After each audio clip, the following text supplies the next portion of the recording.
Hi there, greetings and salutations. My name is Jake Query. That is Derek Schultz, and this is the Query and Schultz program, the charitably award-winning, by the way, Query and Schultz program here on the ISC Sports Network on Derek. What is a victory week that doesn't really feel like it for the Colts, and a busy week for the two of us, right? Yeah, we're going to be hanging out a lot.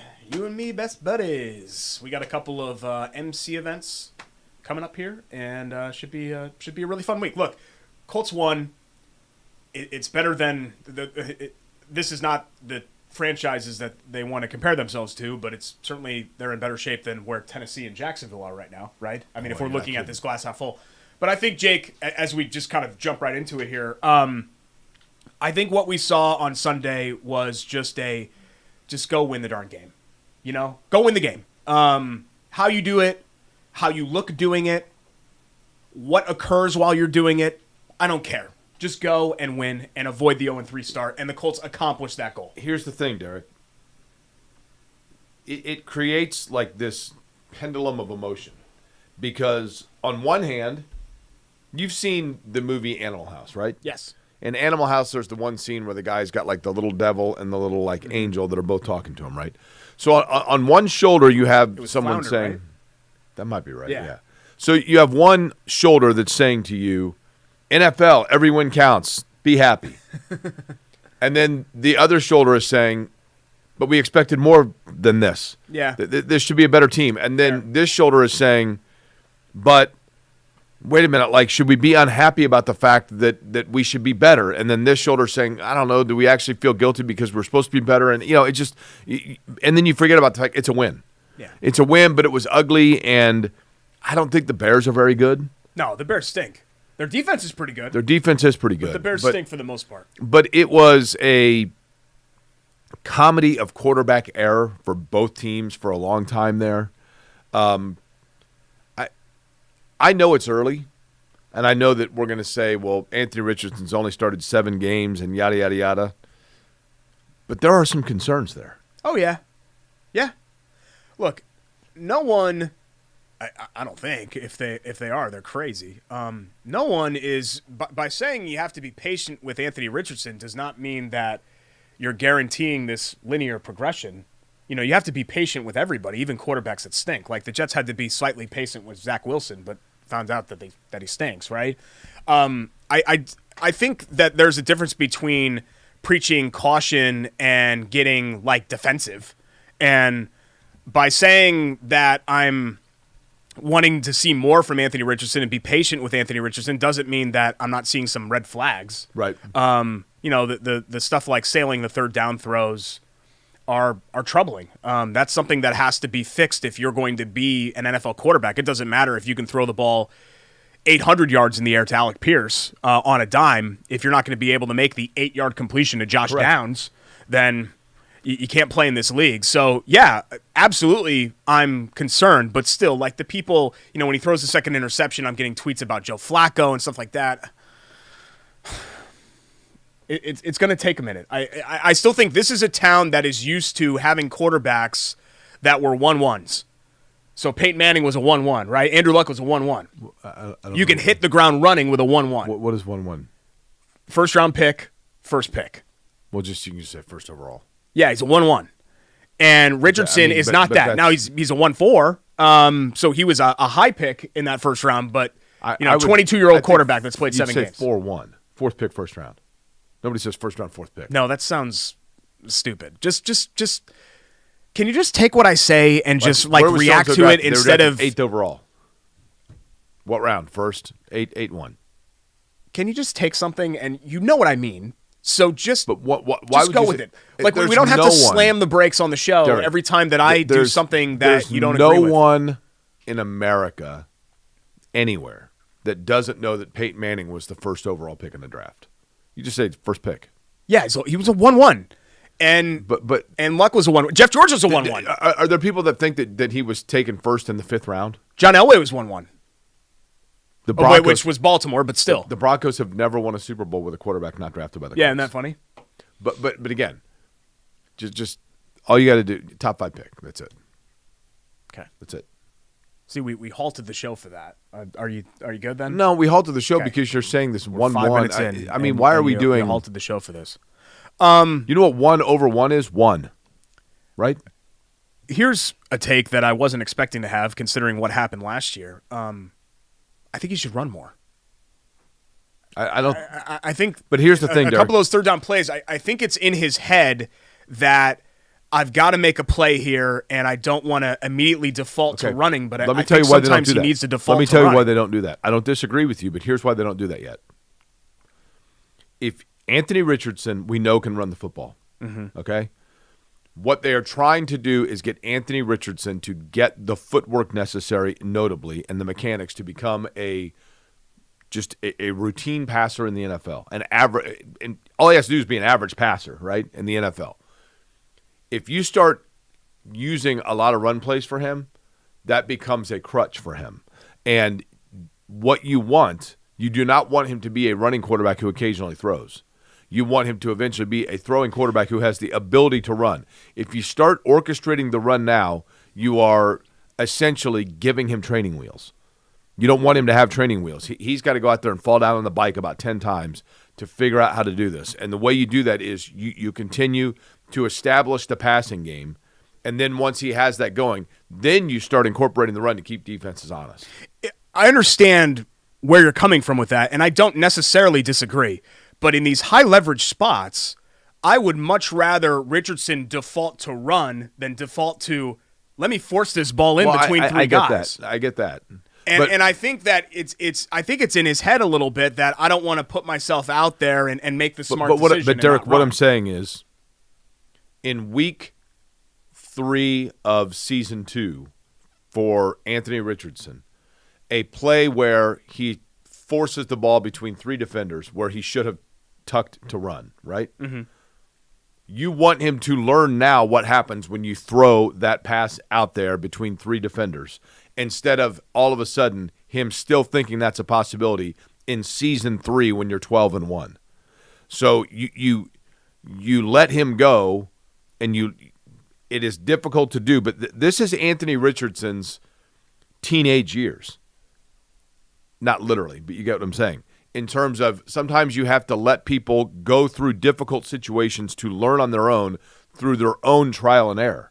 And so you have him learn those things now to get rid of those habits and get those bad decisions out of him so he sees the penalty of bad decisions. Yeah, that's fair.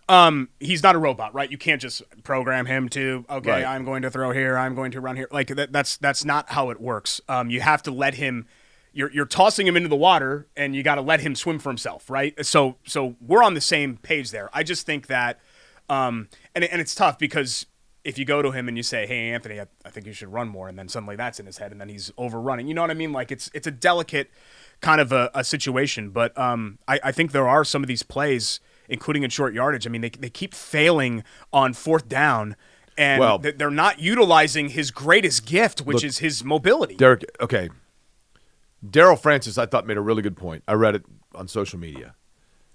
And he said, and I'm paraphrasing, but I thought it was a really good point. He said, Anthony Richardson right now is tantalizing because 3 plays per game he makes a throw that 99% of quarterbacks could never dream of making.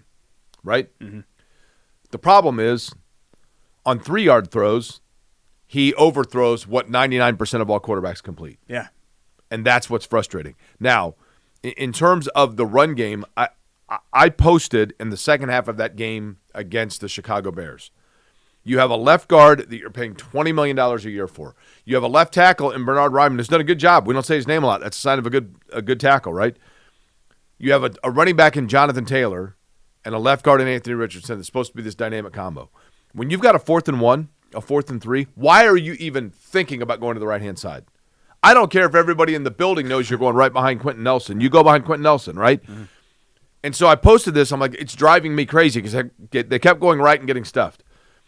No sooner than I posted that, they ran 3 straight Jonathan Taylor right off of left guard plays. He he gets into the linebacker core, and then, of course, he hits the afterburners, right? Takes him right down, and then they get to the goal line, and Trey Sermon scores by going basically to the left-hand side and getting pushed in. This is so simple.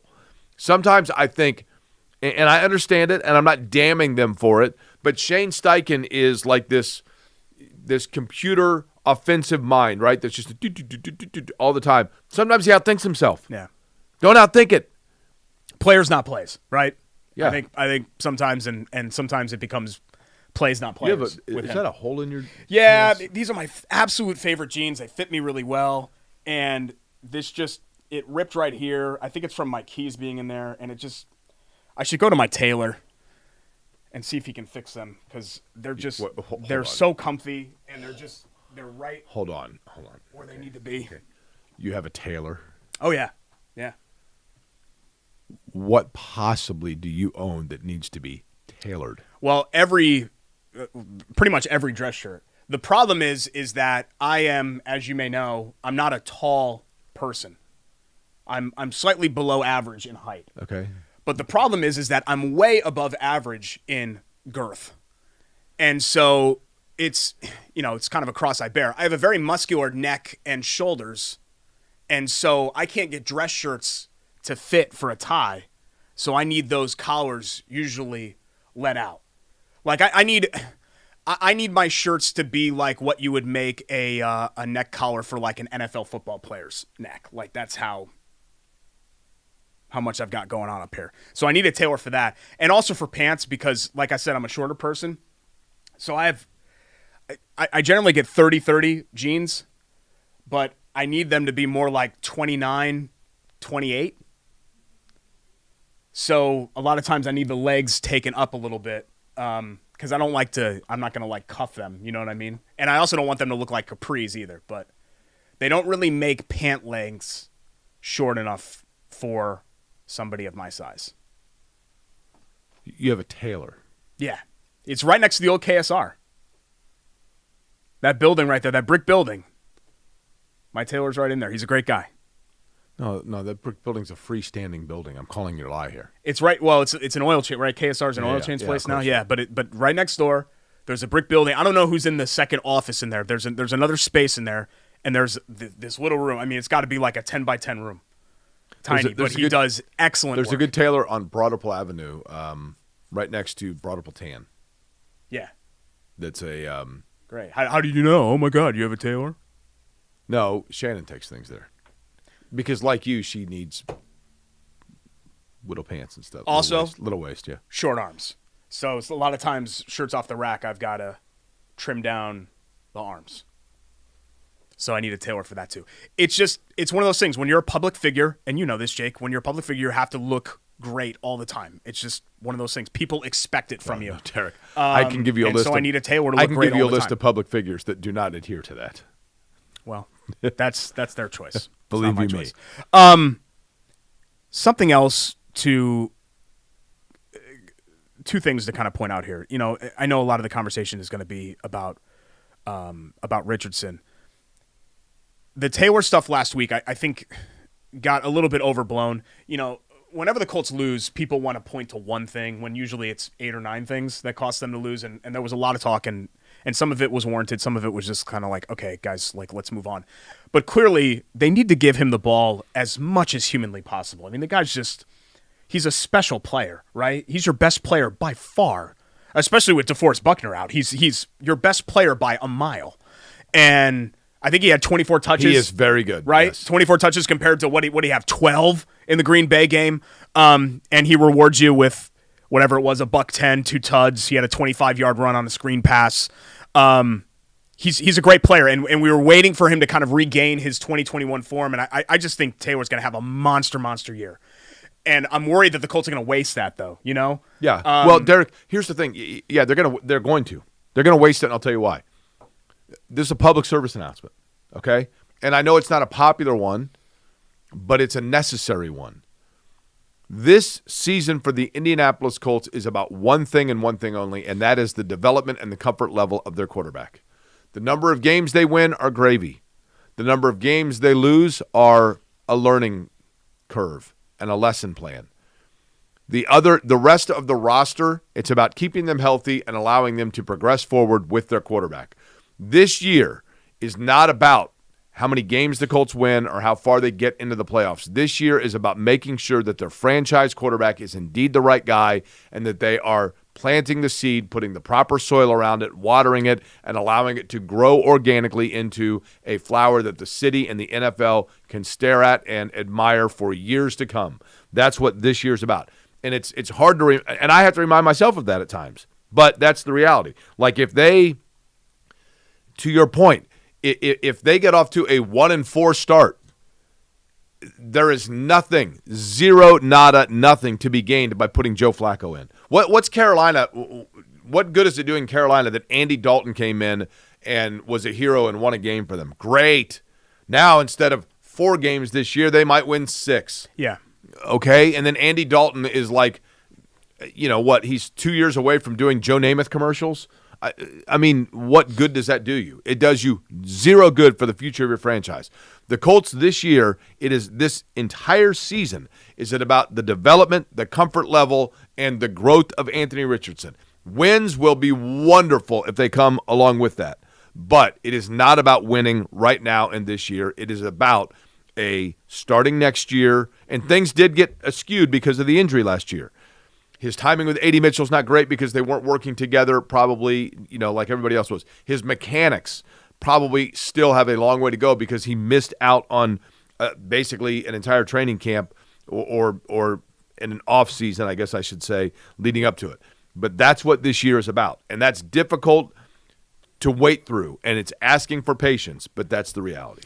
Yeah, this year is about developing Richardson. That said, and I said this, so I want to stay consistent with what I said in August. I have expectations attached to this team. If this team goes 4-13, even with Richardson developing and all of that, and acknowledging that this season is about him, that's unacceptable to me. For team run it back, that's unacceptable. Right. Like, is this roster good or is it not good? Because everybody says that it's good, right? The roster's good? Then you shouldn't go 4-13. You shouldn't go 5-12. You shouldn't regress tremendously from a Gardner Minshew team last year. So, to your point, and this is funny because I keep saying, like, I agree. The schedule's different too, though. Keep in mind. I agree with your points, but I'm not going to just give the franchise a blanket free pass if they stink this year. But here's the thing. This is where Chris Ballard is a genius. A genius. He sat back with his flat-brimmed hat, his 5 o'clock shadow. Listen. If y'all want to fire me, but he bought himself.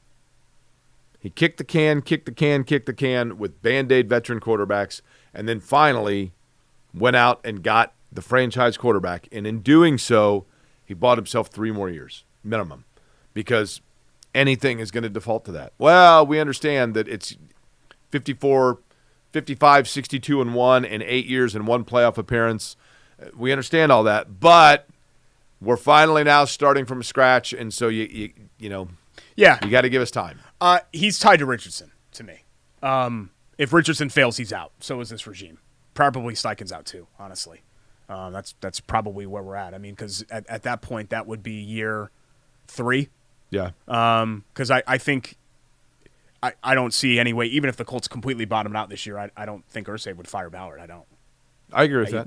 Maybe I'm wrong. Maybe things will change. I don't know. But I agree. But he's tied to Richard. There are no more chances after this one. This is the last chance. That's it. He's gotten enough rope. But how long? Okay, that rope though with Richardson is for how long? If he doesn't show real progress this year and then continues to struggle early into next year, then you got to make a decision around then. I mean, what you don't want to do is, it's weird to say this, I guess what you hope for is that he shows you a clear sign one or the other, because in a lot of cases, like I think kind of Jacksonville did this, right, with Trevor Lawrence, you make the decision and then you're like, oh boy, you're still hoping that you're right. You want to make that decision Lawrence and thing, be right. Derek, the Lawrence thing to me is fascinating. I watched a little of Monday Night Football between Buffalo and Jacksonville. I didn't watch a lot, admittedly. And I know that, open disclaimer, I mean, it's probably hard for me to be objective about Trevor Lawrence because I watched him in college every single game, and I'm a Clemson fan, and I'm like, this guy is Peyton Manning. I mean, I remember, I keep saying, when he, as a freshman against Alabama in the national championship game, when he absolutely torched them, and, Kirk Herbstreit says, this guy looks like a 10-year NFL veteran. Like, just his timing, his decisions, everything, right? But when I watch, and I'm not saying I'm not absolving him of blame, but when I watched against Buffalo, that guy had it was like snap the ball, boom. Oh my gosh. They were on him constantly. He had no time to do anything. Yeah. It's wild to me that they've really had 2 good seasons the last 15 years, and they've immediately gone in the tank right after Correct. both of It those is 2 weird. good seasons. You're right. 2017 was an all-time fluke with Blake Bortles, and they were a quarter away from the Super Bowl. I mean, that was just – it happens. You have fluke seasons. They had a fluke season. But I really thought the second half of 2022, right, where they came back and they beat the Chargers in the playoffs, you were like, okay, I can see it. They're building up. And not just Lawrence, the rest of the roster I thought looked pretty good too. It's impossible to separate Lawrence mentally from how he was billed for me, you know? Yeah. If Trevor Lawrence was the 21st pick in the draft and he was playing like this, I think I'd be judging him differently than if he was all-world, number one, no-doubter quarterback. He was undoubtedly. This is a guy that, if I'm not mistaken, he is the national high school passing leader all time, if I'm not mistaken. And then he goes to Clemson, where he is the day he arrived at Clemson, it's like this guy is Peyton Manning. And they hand the keys over to him halfway through his freshman year, and they win by an average of 22 points a game. Yeah, year one. Yeah, year one, start one. Start 6. Well, once he didn't start the year as the starter, right? Correct. It was halfway through the year. So, you're saying that year one, the first time that he started, correct. They started rolling. That's what I mean. Yeah, and they were off and running. And he struggled in 2 big games in college, no doubt, the 2 biggest. But but those were against some all-time level. Correct. LSU was crazy. That roster is insane. That's one of the best teams, if not the best team this century. Probably right up there with that Miami team. Right in 01. But yeah, there's a reason that Lawrence was 1-1. But you have more expectations with somebody that goes 1-1 to be a generational type player. And not all 1-1s are billed that way, but there's an expectation level that comes with that more than being a 1-3, 1-4, 1-7. What was Rodgers? 125, I think, was Rodgers. He was later. The 1 is unnecessary. Round 1, pick 1.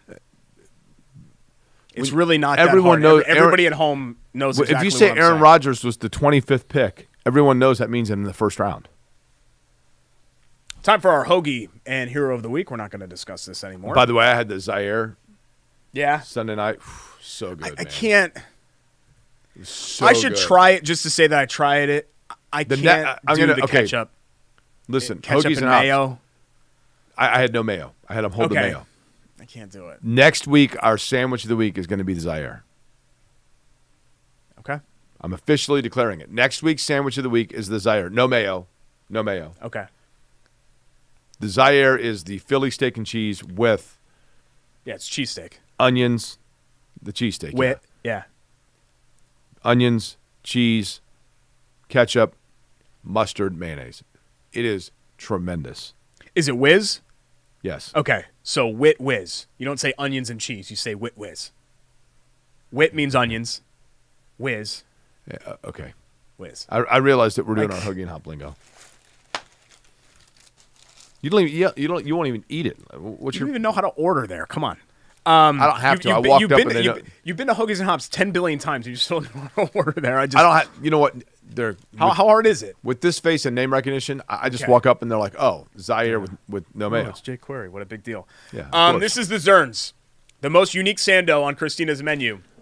You got the smoked bologna here. Smoked ring bologna. It's good. Munster cheese. Little mayo, little 9-grain beer mustard, little L. And red beet pickled egg as well. House made, Christina recipe. Family recipe.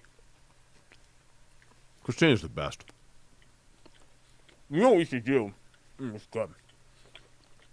She occasionally does Derek. meatballs. And she makes her own Mazza meatballs. That's her last name. We should bring in a meatball sandwich. You are the most disgusting eater in terms of the audio that it creates in your mouth. I don't really eat that loud. We've talked about this. There's something mentally wrong with you when you don't get it. It's so loud. It is good though. So I picked a cold here. because What's the cheese on here? Munster? yeah, really good Sando Really cheese. I feel almost bad, Jake, because the Colts won. Are you ignoring our beer? And I will get to it. The Colts won, and all the discussion is about what went wrong and Richardson, and well, they didn't look that good, and they won. That's what matters. I think there's a chance that it's a season-saving level win, right? If you're 0-3, you might be cooked at that point, especially with the 3-0 Steelers coming in. Jalen Jones and really the secondary in general were something that we spent a lot of time talking about in the offseason. This isn't good enough. What are they doing? He has had his moments. He lost the ball on that critical third down conversion that Green Bay had last week, right, which was one of the worst plays of the game. But he scores 2 key interceptions, really well-timed interceptions in both instances, flipped the game immediately. And his second interception, the athleticism and the body control. Yeah. For that to be tipped and then land in bounds, I mean, it was impressive. I mean, he's a guy that was a 6th-round pick. I get that he was a 5-star recruit. He was a 6th-round pick. I think he was a 7th-round pick. Or 7th-round pick? Okay, 7th-round pick. See, even later. I'm giving him more credit than he is. 7,242.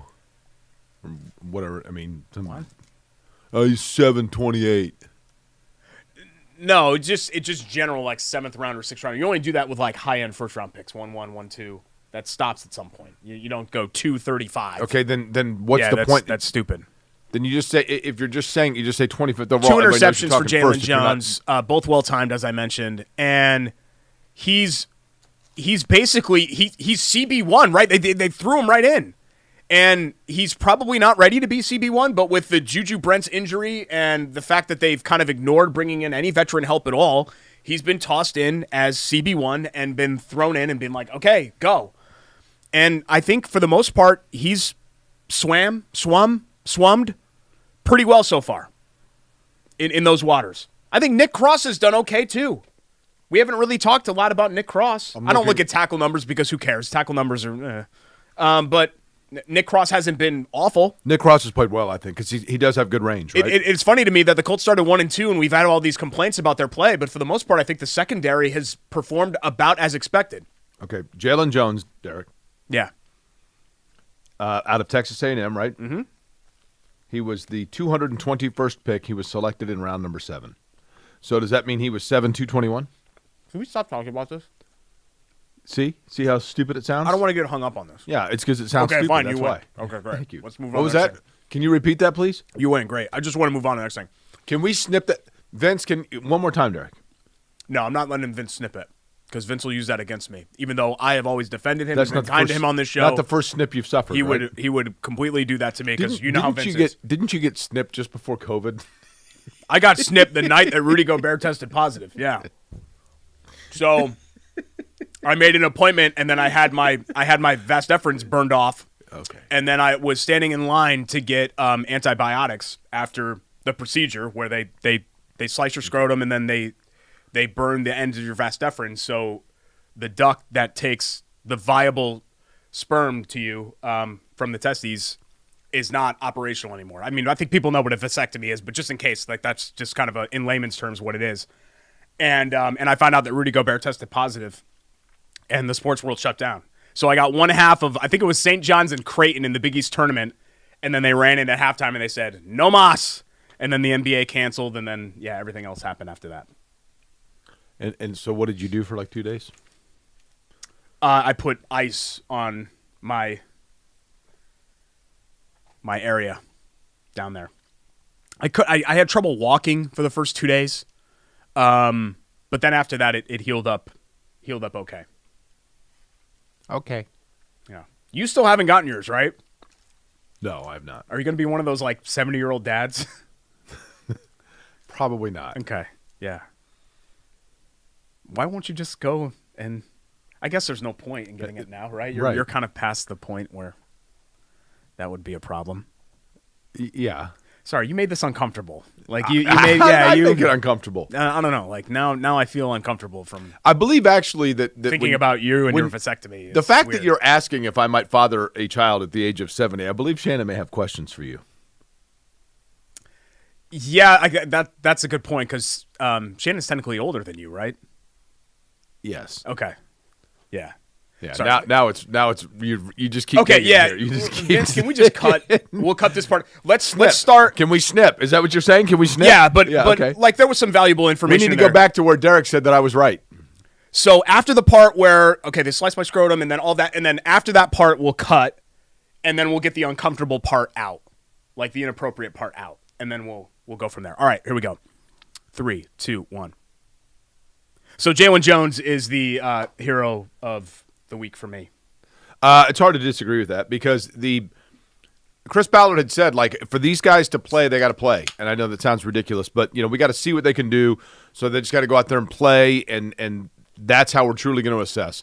And there might be some instability like you talked about, but so far he looks like a guy that just giving him minutes, giving him reps, giving him look, it's paying off. I mean, I think he's starting to show – at the very least, he shows some great athleticism at that position.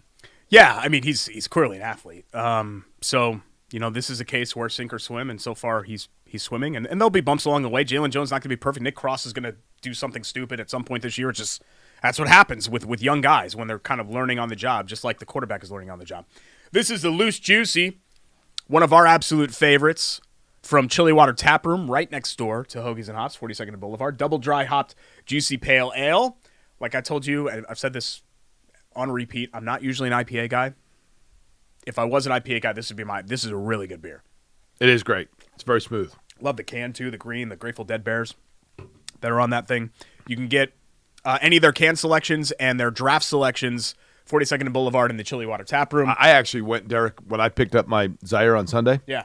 As they were, they make it fresh, right? Yeah. So I walked right next door, had a beer, watched the Rams-Niners into that game, and then went back, picked up a sandwich. Yeah, Great. call me next time because I'll be around. The Zerns or any one of the Sandos, hoagiesandhops.com, they do catering as well. I actually, when I was in there, I said, by the way, has Derek been in lately? And the guy said, and I quote, is that the little podcast guy? Is that the little podcast guy? I said, yeah, it's him. And I think no, that's not. I think he did this too. Is that the was little it Max? guy? That's not what happened. Max and I are buds. Is that the little podcast We'll talk briefly guy? about the Steelers, the next opponent, and take our guy thoughts. The guy with the tailored pants, the guy who had both his sleeves and his scrotum snipped. Yeah, that's right. The little podcast guy. 3 weeks into the NFL, we'll give our thoughts. Some college He's football, 1-2, including Indiana receiving votes and Purdue in some choppy waters. So you would be the 6th pick of the 5th round, right? It's Query and Schultz. Be 5'6". Episode 204 here on the ISC Sports Network. Don't go anywhere. Hey,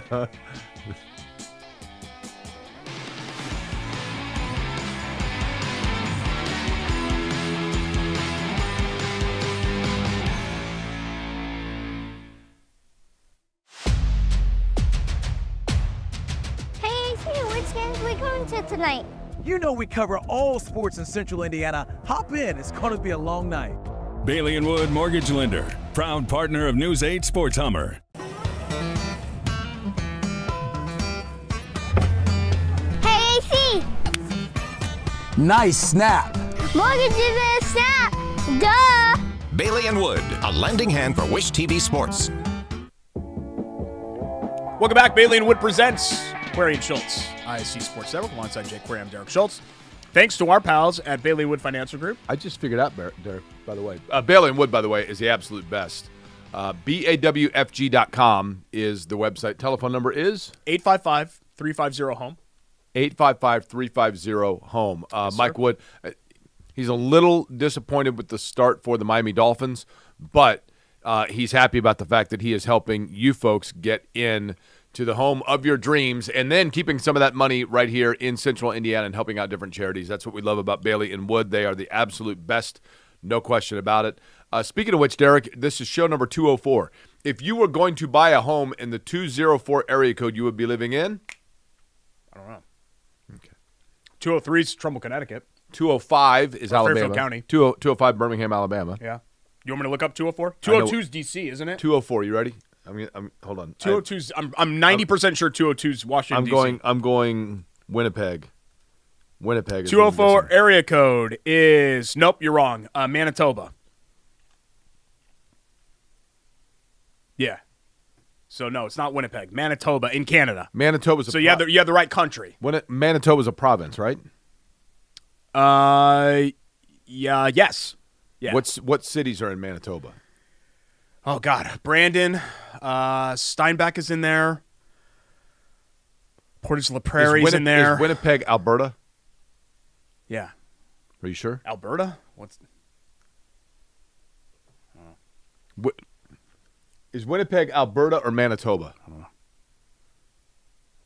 Greg, can you look it up and let us know up here? I believe that Winnipeg may be Manitoba, although it could be Alberta. Calgary is Alberta. Edmonton is Alberta. But what about Winnipeg? Yeah, Winnipeg's in Manitoba, so you're right. Yeah. Is it really? Yeah. I don't know any of the provinces. Right. I know Toronto is Ontario. That's it. So Manitoba is above. And Vancouver's British Columbia. Right? I think Manitoba's above probably like the Dakotas and Minnesota. And then next to that is Alberta. Gotcha. I have to plead ignorance on it. My Canadian geography is. Do you want to talk like horrible. Canadians the rest of the show? Adair. No. I don't want to talk like Canadians the rest Okay. of the show.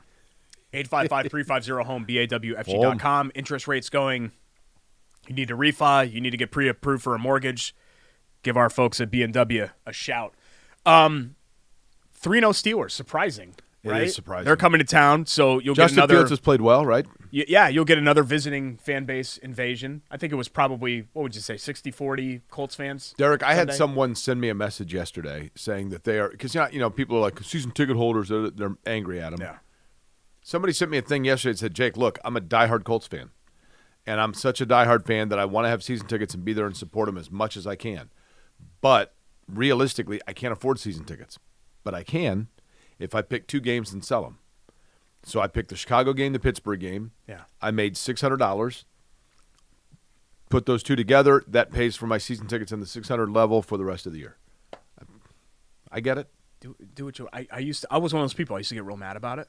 What are you doing? Why aren't you loyal? And now it's like, it's your money, man. You spend it or you take it back however you see fit. Do you think it's weird? Did you go to the game Sunday? No, I was flying back from the trip. I realize this is a Lucas Oil stadium and whoever the event staff company is and not the Colts itself. But I thought it was very strange that the event staff attire on Sunday was navy pants and orange shirts. Oh, really? Huh? Yeah. It used to be yellow shirts, right? Correct. Yeah. Correct. I'll have to ask Greg Poley on that. Navy and orange they were all wearing. Because Greg Poley usually Right, works that's right. security, and I don't know how they determine what the colors are. But really, Jake, it's a big game because if you lose, then you're 1-3. You're right. I don't care how bad Tennessee and Jacksonville are. But Derek, You're here's the going thing. Back-to-back weeks to Jacksonville and Nashville. This is the good news for the Colts. Okay, here's the good news for Indianapolis. Are they off to the start that's slower than yeah, I mean, I think that we thought 0-2 was a possibility, but with Malik Willis, you thought, okay, you got to get that one. And then Green Bay turns around, and he continues to play well for them, right? Yeah, he has. Yeah, I'll give them some credit for that. Tennessee, who knows how good Tennessee is. But if you look, and this is what I'm pulling up right now, if you look at the standings in the AFC, sure, you'd like to be able to distance yourself from this and not get caught in that lane that's become a logjam. But nonetheless, it feels like a year where it's so far less egregious to getting off to a slow start. Allow me to explain. The Dolphins, 1-2, okay? The Ravens, 1-2. The Browns, 1-2. Cowboys. Bengals, 0-3. AFC, though. I'm talking about sorry. Yeah. The, obviously Jacksonville, who you thought was going to be a wild card contender, 0-3. Yeah. Then, Vegas and Denver, I don't know that we ever thought that they were going to be officially in the hunt. But my point being, there are a lot of teams that are slow out of the gate here that are teams you normally would think are starting to distance from you when you got out to 1-2 start. And the 3-0s are the Seahawks, Steelers, and Vikings. And I don't think anybody is like, oh, yeah. And Bills. There's 5. Okay. Yeah, you're right. The Bill, yeah. Do you want to recalibrate that thought? The 3-0 teams, which would happen to be Kansas City, Buffalo, Pittsburgh, Seattle, and who's the other one that you mentioned? Vikings? And Minnesota. I'm surprised that most of the teams that are off to a great start, I'm surprised by. You feel like they're going to come back down to earth. Where yes. I don't look at them and think, oh, wow, you know they're what? really good. Vikings might actually be really good. Listen, you know what? Good for Sam Darnold. Yeah, right? Sure. Good for him. Because I really just thought he was just no good. He never showed me anything. I think most people did. Whereas, like with Baker was a fine quarterback in Cleveland. He had a good season in 2020. It was just they had to make a decision. Is he your guy or is he not? And they decided that he's like, I don't think the Browns letting Baker Mayfield go with some egregious error on the egregious error was paying Deshaun Watson, right? But, Mayfield went to the Rams and the Panthers and they both said bye. Yeah. So I don't know. To defend the Browns a little bit, I don't think that the Baker thing was as egregious. And the Jets with Darnold, I mean, Darnold stunk. Was he the Niners? After that? That's right. Right? Okay. Well, Carolina too, right? Oh, and Carolina too. Wow, Carolina gave up on a lot of those guys. Yeah, for, Bryce Young. But a big game coming up here for the Colts. Let's talk a little college football. IU second in the also receiving votes category. They pounded Charlotte. No surprise there. They're behind Washington State, I believe. It's 26 right now. Top 10 scoring offense in the country, and the metrics just love them. They've got them in the mid-teens. Here's the thing about Indiana, and this is interesting to me. And what I love about the way Indiana's playing, they're 4-0. I believe that's the first time in school history. Some of the years under Mallory, one time they started out 4-0-1. But nonetheless, Indiana is playing very clean. Yeah, they had a couple of penalties against UCLA for targeting, but for the most part, they are not self-inflicting. And when Indiana is getting into a situation, a Tom Allen team against Charlotte would have had a 7 or 14-point lead and then allowed Charlotte to score late on a fluke play and then start driving in the fourth quarter, and Indiana comes up with a stop, wins the game, and then they rush the field like they just won the Rose Bowl. This particular team, when it gets a lead, goes for it. The pedal goes down, and they do not make further mistakes, and their offense just continues to move along, and they are crushing people. They are disheartening people by pulling away from them. Have they played the top-level talent? Maybe not. But the UCLA game, they went in and controlled UCLA, pulled away from them, and UCLA goes down to LSU and looks pretty good and looks competent. Yeah, they were competitive. They look competent in Baton Rouge, right, in a hostile environment. My point being, something's going on in Bloomington, though, with this. And I don't know if it's internal rumblings. I don't know if it's inferiority complex and insecurities of the past. Kurt Cignetti is a good football coach. I think we can say that. Is he a long-term good football coach at a Power 5 school? We don't know that. But his name already, with the 4-0 start and just the bravado with which he carries, has been thrown out nationally speaking about big job openings that could happen at the end of the year. The Floridas, the West Virginias of the world. Indiana already is basically pleading to people. They have people in, we had Don Fisher on yesterday on my radio show, and Don Fisher's like, look, I'm hearing Kurt Cignetti's name like people need to understand right now, like you may have something here and you do not want to be 5-0 and have this guy have the inkling that I'm 5-0 getting things in the right direction and the fan base still wants to just come down to tailgate. I'm going to go somewhere else. There already is this please help us call from Indiana football to, hey, we might have something here. Let's secure it and make sure that this is not just a one-year flash in the pan in terms of a Sam Weich or a coach that comes here and then immediately is gone. And I think Indiana is legitimately worried about that, of holding on to this guy, because there is something about Kurt Cignetti, just his aura about him is that's why they're winning. But they got to hold on to him. Yeah, I mean, he's been as good as advertised so far, right? Totally. And they've got I think, an interesting game Saturday against Maryland, a team that they should beat, but is the best team. It's not saying much. The best team that they faced so far, because I still think, UCLA was competitive for a little bit against LSU. UCLA is a bottom Big Ten team. They're going to be 16th or 17th in the league when it's all said and done, probably. But the important thing is that IU is eviscerating teams. It's not just that you're beating up on bad teams and feasting on them like empty calories. They're destroying them, and that's usually the sign of a good team. But the whole conversation just around IU athletics in general, you and I both lived it for a long time, right? It's so exhausting to me.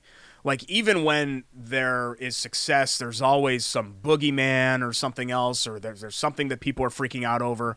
And it's a great fan base, and I'm glad that they're so passionate about it. But I hope people can enjoy this. The fact that the crowds haven't immediately come back, this is a 50-year problem at IU, not a 5-year one. And it's not something that's going to be fixed overnight. I mean, we saw it with Tom Allen. Remember that Cincinnati game the year after the 2020 season? The fans will eventually respond, but they're on their own timeline. And I get Fish's pleas and everybody else's pleas, hey, you got to make this happen. And I don't know, maybe they do lose Cignetti over it. Who knows? I'm not writing off, I guess, that possibility. But This whole, like, fix it overnight. Like, even the football team, like, fix it overnight or, well, they're going to win 10 games now. Everybody just chill. Sure. Let me tell you one. Let's take this as it is. This has been a great season so far, and they're on pace to have a great season, but, like, relax. Aside from Curt Cignetti, let's give proper credit here, okay? Part of the reason why Indiana is where they are is because of the outstanding quarterback play of Curtis Rourke. Yeah. This guy has been as advertised. He is mature. He's making all the right decisions. There's a reason why when he came out of Ohio as a transfer that there was a lot of great expectation about him. He has seen the field, scanned the field, thrown the ball away when he needs to throw the ball away, put it right where it needs to be when it needs to be there, and their offense is clicking as a result of it. And he is absolutely, we could say what we want about Curt Cignetti, but the other Kurt, K not C, and with an IS on the end, Curtis Rourke has been a catalyst for Indiana. And right now you could make the argument he is the best quarterback in the Big Ten. He is playing as well as any quarterback in college football. He's getting national attention for his ability to lead this particular offense. Will it sustain? I don't know. Now is when it gets real. But so far, so good. Yeah, and the schedule is just set up for them to just do this. It is. Right? And so far, they're doing this. So that you could not have scripted a better start to this season for Indiana. Right. I mean, it's perfect. Again, with all the caveats about their schedule, they're not playing anybody. They look great. And that's all you could hope for a program that very rarely has looked great at any point in their history. They look great. Who are the three best teams in college football? You know what? I was basically incommunicado this weekend because I was out with Purdue and Oregon, so I didn't get to watch anything. And we've got like a really small sample size so far. By the way, isn't it weird? Now you can probably understand, like when I would do those IndyCar races out there. Isn't it weird when you're on the West Coast how automatically detached from everything you are? Yeah, you feel like you're out because on an island.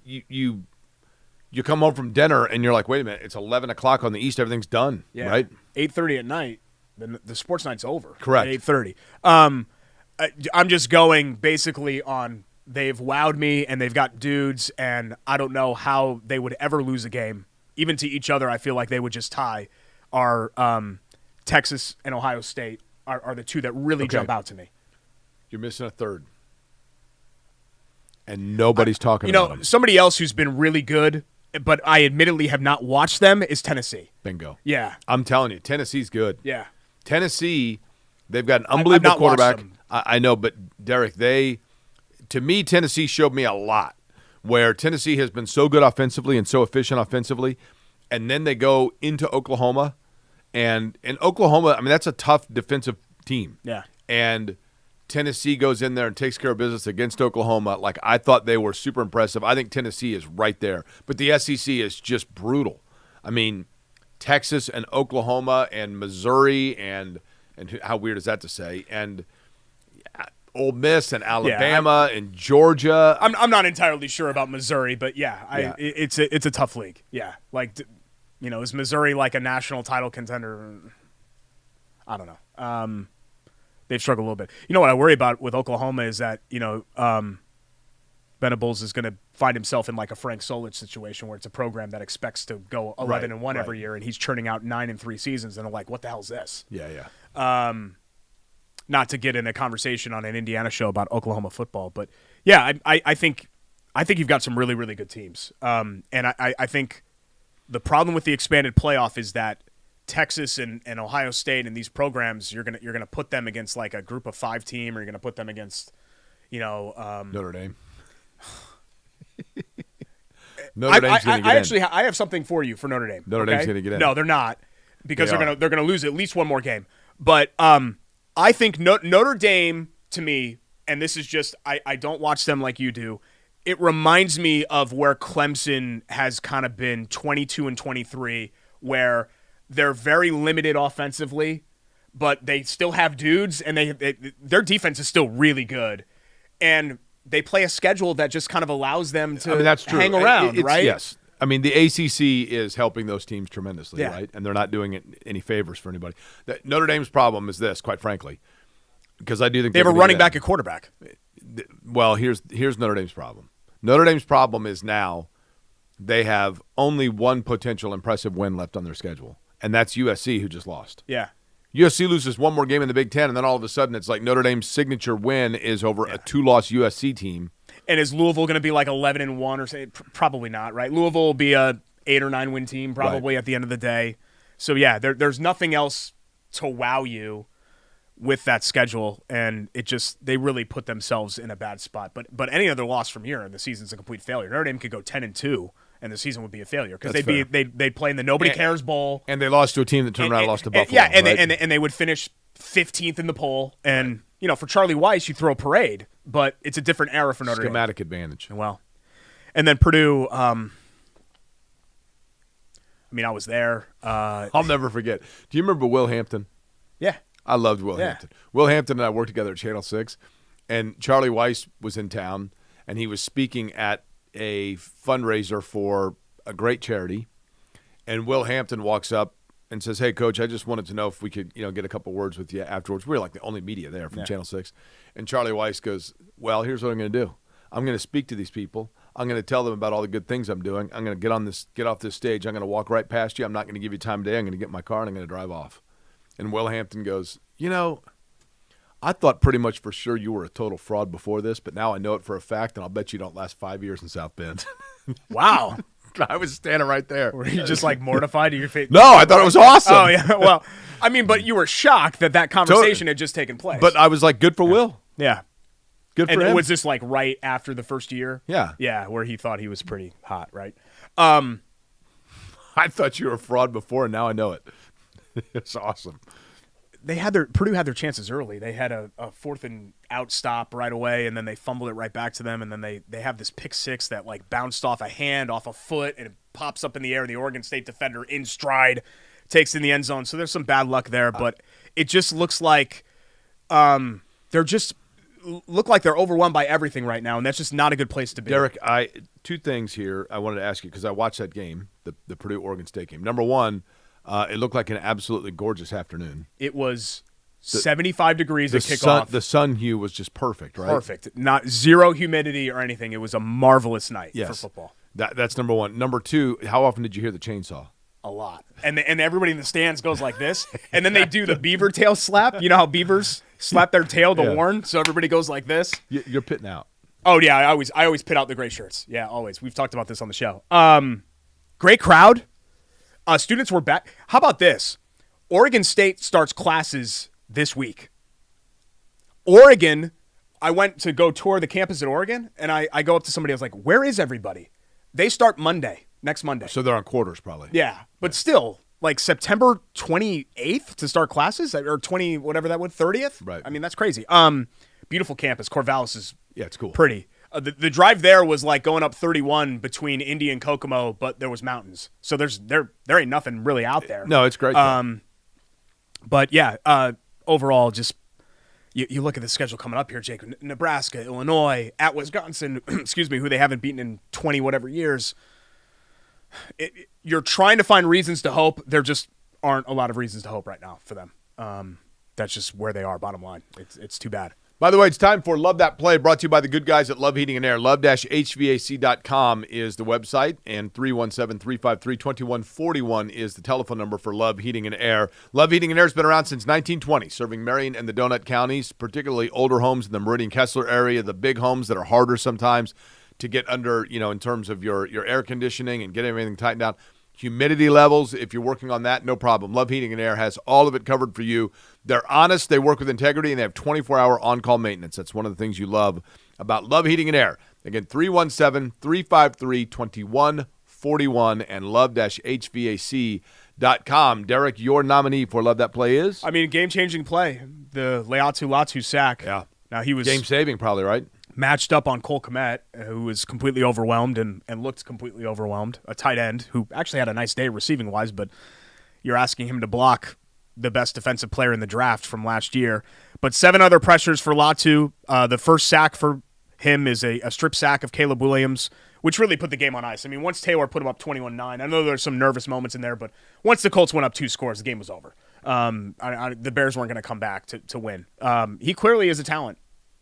He's a talent. Yeah, the Colts do with him, I think, I don't mean to build somebody up by knocking somebody else down.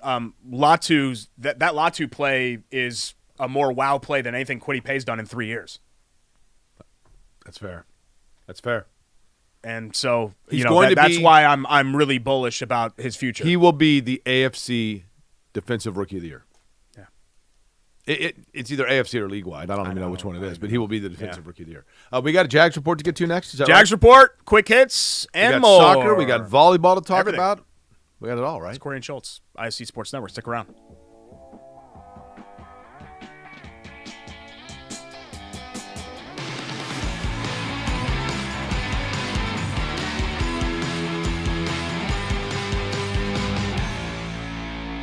At Bailey & Wood, we pride ourselves on our 5-star customer service. But at our core, we're a family. Family owned, and family to our customers, staff, and our community. From charity events to recognizing hometown heroes, we prioritize giving back to our communities that have always supported our growth. So let us help you get your dream home today.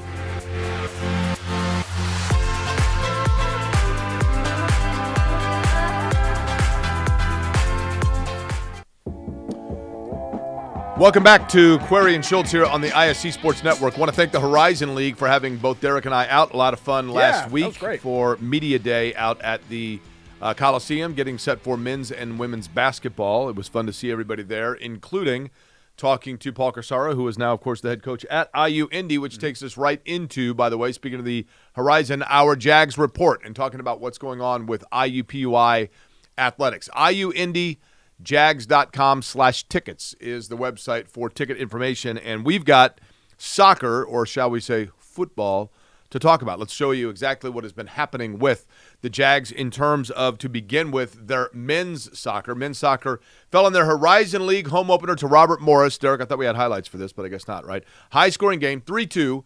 4 of the 5 goals came in the second half, including Jose Antonio Herrera, who we have talked about. This is the women that we're looking at right here. Men's soccer taking on Western Illinois on Tuesday night at Carroll Stadium.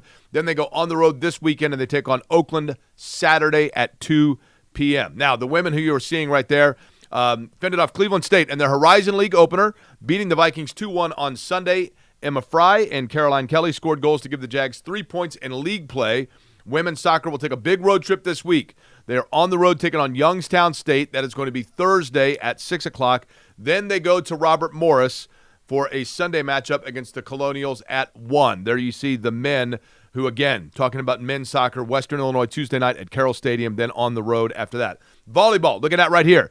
2 for 3 on the week, beating 2 in-state opponents, Indiana State and Evansville, both in 5 sets. They did fall to Southern Indiana earlier in the week, but volleyball will now host Wright State this weekend at home for the Regatta Homecoming Weekend, Friday, 6 o'clock, and Saturday, 3 o'clock in the Jungle. Then following, it is the canoe races on the canal from 10 until 3. That is the Regatta. This is basically like the, what is it that they have down on the Ohio, Derek? The Regatta on the Ohio in Madison, Indiana. It's bigger than that. This is the canoe right there, right next to the campus, right on the river, all following everything that takes place with volleyball coming up. Again, ticket information, iuindyjags.com/tickets. Didn't one of the rock stations in town do something on the canal? They did. They used to have a river raft. Okay, River raft. yeah. The raft races on the canal and in the White River in Broad Ripple in the late 70s. WNAP did that, and it turned into basically complete debauchery. A drink fest, right? Yeah. Well, amongst other things, yes. Yeah, that's what I thought. They basically said, let's just take the snake pit and put it down there on the river. This is not that. This is great college kids and all kinds of fun. The Regatta right there on the river, right on the beautiful IU Indy campus. Again, I'm going to repeat, if you want to see Division I athletics at a high level, local kids, local products, IU Indy is the place to see it. Running out of time, so very quick hits. Trent Sisley to IU. Yep. 4-star top 100 player had offers from Purdue and basically 2 more the big ones entire in the Big state, Ten. Mullins and Harrelson, to see where they end up. Louisville, Notre Dame. I mean, he had everybody on his offer. Mount Verde kid, just like Andrew Nemhard and R.J. Barrett, and there have been a couple Originally guys. Heritage Hills. So yeah, but had transferred. A Southern Indiana kid from an IU family chooses IU. Pac-7 now, Utah State, and that's still a very fluid situation. So now the Mountain West and Pac-12 both have 7. Why couldn't they just come to an agreement and just? Does that just make too much sense? Maybe Gonzaga, as a basketball-only member, we're still awaiting confirmation as we tape this on early Tuesday morning. And our thoughts with Gene Cady. Suffered a stroke and is recovering well. I mean, but it's obviously scary anytime that Sure. word is used. And he's been such an institution and all of that. So thoughts with him as well. We come back, Chateau Kitchen's Buy It or Bull Bleep, and we will wrap up this edition of Query and Schultz here on the ISC Sports Network. I don't know why I did that. Sorry. That's weird.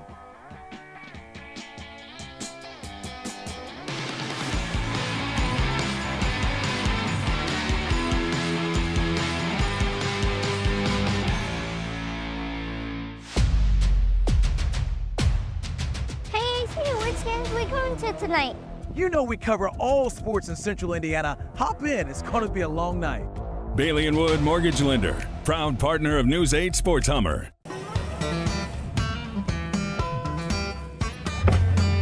Hey, AC, Nice snap. mortgage is a snap. Duh. Bailey & Wood, a lending hand for Wish TV Sports. Back for a final time. Query and Schultz, ISC Sports Network. Thanks to our crew. We got Charlie back there. We got Rake. Vince is always there. And they do a great job for the most part. Two of the three. Did you just compliment Consistently Vince? do a great job. No, yeah, Vince does a good job for the most part.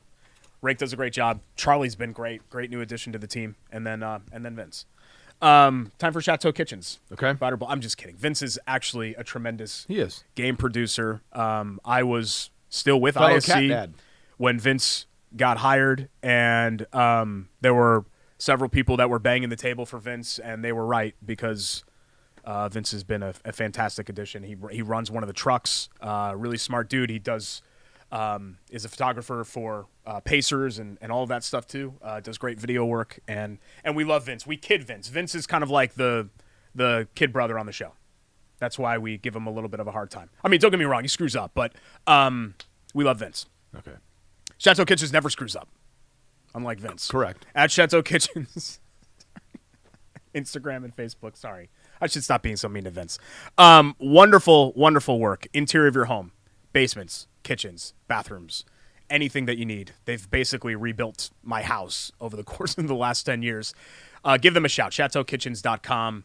And Stephen Moore and Ryan and Megan and everybody over there is going to take great care of you. Buy it or bull bleep. Statement number one. Houston's going to win the AFC South. Buy it or bull bleep. Now that we're 3 games in, we have enough of a sample to say I buy that. I mean, I buy that. They're basically a game and a half up on everybody, right? At minimum. Yeah, and I guess, like, that was my expectation going in. So... Yeah. I mean, barring injury, right? I don't think I'm really stepping out on a limb to say that. I don't think the Colts are good enough. I actually feel like I don't want to overreact after 3 games, but I feel like I certainly have to walk back 12-5. I mean, I really thought the Colts were going to be really good. How about this one, Derek? I just don't think they're ready. Buy it or bull, Schultz. The last unbeaten team in the NFL will be an NFC team. Without looking at the schedules, I'm going to say bull bleep because I just think the Bills and Chiefs are better than the Vikings, Steelers, and Steelers in the AFC. Or sorry, the Vikings and Seahawks. Seahawks. Yeah. Okay. Sorry, I had the S. Yeah. What about you? I think it'll probably be Kansas City or Buffalo. Yeah. Yeah. I mean, right? If I'm taking those two in the law field, of averages. Yeah. That's kind of who I'm taking there. Statement 3 for buy it or bull bleep. Indiana will win at least 9 games this year. That's what they're favored to do right now, according to the metrics. The schedule looks favorable for them to do that, but I will say yes. I will say yes because I think they'll win 8 and go to a bowl game and win the bowl game. Oh, that's cheating. That's cheating. No. It's 8 in the 9 in the regular season. Okay. 9-3. Then bull. Okay. Schultz. I'm going to say bull bleep 2 because I think I agree with you. I think an 8-4 regular season would be a tremendous regular season for them. But even looking at the schedule, Jake, it's hard for me right now to say this is a loss. This is a loss 4 times. Like Michigan State, are they that good? Is Maryland that good? They've got Purdue on there. They've got the scheduling gods. Washington is right. Washington's not that good. Indiana's in a really, really good position right now. Really, really good. Thanks to Vince, who, to repeat, is great. Rake is great, too. Charlie's great. Jake's okay. I'm Derek. We will see you next time for episode 205 of Query and Schultz. And thanks to our great sponsors, Chateau Kitchens, Hogan's... Oh, sorry, we're out. Sorry. Bye.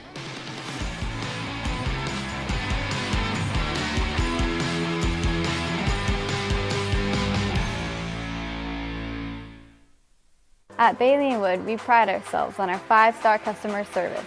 But at our core, we're a family. Family owned, and family to our customers, staff, and our community. From charity events to recognizing hometown heroes, we prioritize giving back to our communities that have always supported our growth. So let us help you get your dream home today.